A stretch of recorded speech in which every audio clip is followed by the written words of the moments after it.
The ultimate betrayal, why we turn on each other. Betrayal. It's a word that sends chills down your spine, a punch to the gut, a violation of trust that leaves you reeling.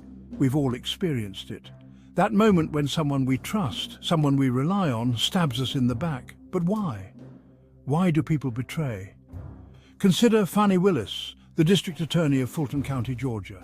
She has leveled accusations against former President Donald Trump and his associates.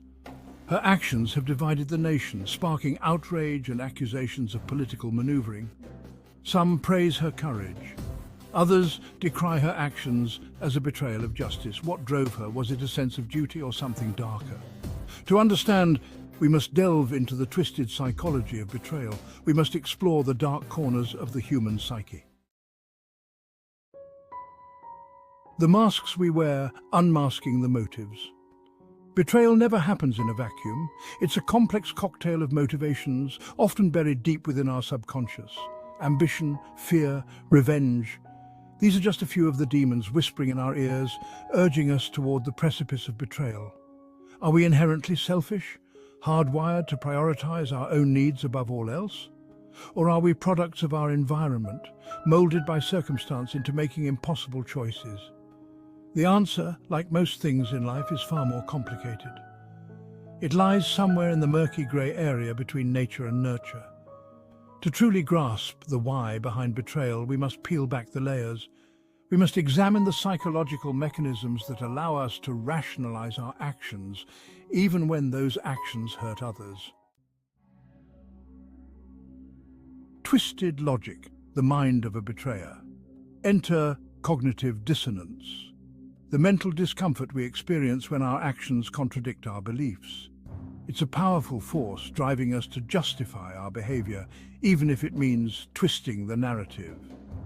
We convince ourselves that the ends justify the means, that our betrayal was necessary for the greater good. This self-deception is particularly potent in high-stakes arenas like politics and law. The stakes are higher, the pressure more intense. Ambition becomes a drug, clouding judgment and fueling a dangerous game of winners and losers.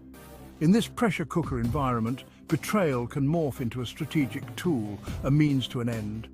And those who wield it often possess a unique set of personality traits. Traits that allow them to compartmentalize their actions, to detach from the emotional fallout. The Fani Willis equation: ambition, power, and the dark triad. This brings us to the dark triad: narcissism, Machiavellianism, and psychopathy. While these traits exist on a spectrum, they can manifest in chilling ways in individuals driven to betray. Narcissists crave admiration and lack empathy, making them more likely to exploit others to achieve their goals. Machiavellians are master manipulators, skilled at navigating social situations to their advantage. And those high in psychopathy exhibit a lack of remorse and disregard for social norms. It's not about labeling Fani Willis, it's about understanding how these traits might manifest in her behavior. Is her ambition blinding her to the potential consequences of her actions? Is she playing a calculated game, leveraging power to achieve a specific outcome? These are the questions we must grapple with. Scars of betrayal, a legacy of pain. The impact of betrayal is far-reaching, leaving scars on individuals, relationships, and society as a whole. Trust, once broken, is incredibly difficult to rebuild.